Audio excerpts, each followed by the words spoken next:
રાજ્યના દ્રશ્યો ચોરે તરફ અને રાજીવનગર વિસ્તારમાં અત્યારે હાલ નજર કરો ત્યાં અત્ર તત્ર સર્વત્ર પાણી જ પાણી દેખાઈ રહ્યું છે। ઘરોની અંદર ઘૂંટણ સુધીના પાણી છે તો ઘરની બહાર કેડ સુધીના પાણી ભરાઈ ચૂક્યા છે।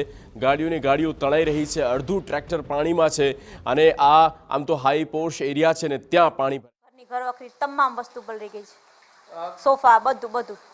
કેટલો વરસાદ આવ્યો હતો અને ક્યારથી વરસાદ શરૂ થયો હતો? શું કહેશો? વરસાદ તો કાલનો ચાલુ જ છે। પાડોશમાં બધાને કાલ રાતના જ પાણી ભરાઈ ગયા હતા। અમારે તો સવારે 6 વાગે અંદર પાણી ગરી ગયું હતું, 10 વાગ્યા સુધી 11 વાગ્યા સુધી ઘરમાં પાણી હતું બધીમાં। બીજા ઘરની શું સ્થિતિ હશે? તમે એ લોકો તો દરવાજો ખોલી શકે એવી પરિસ્થિતિ નથી। અમારે તો અત્યારે ઘરમાં રહી શકે એવી પરિસ્થિતિ છે, પણ બાજુવાળાને તો કોઈ ઘરની બહાર નીકળી શકે એવી પરિસ્થિતિ નથી। શું માનો છો? દૂધ, શાકભાજી એ બધી વસ્તુની અત્યારે કાંઈ વસ્તુ નથી મળતી અહીંયા, કાંઈ વસ્તુ નહીં, સગવડ કોઈ વસ્તુ નહીં અહીંયા। ખાવા પીવાનું બધું ઘરમાં જે નાસ્તા હતા એ બધા નાસ્તા કર્યા છે, બાકી કોઈ કાંઈ નથી મળ્યું કોઈને।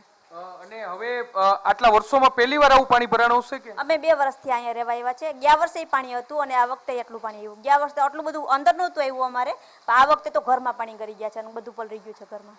એટલે બધાના ઘરમાં ઘર વખરી નુકસાન? હા।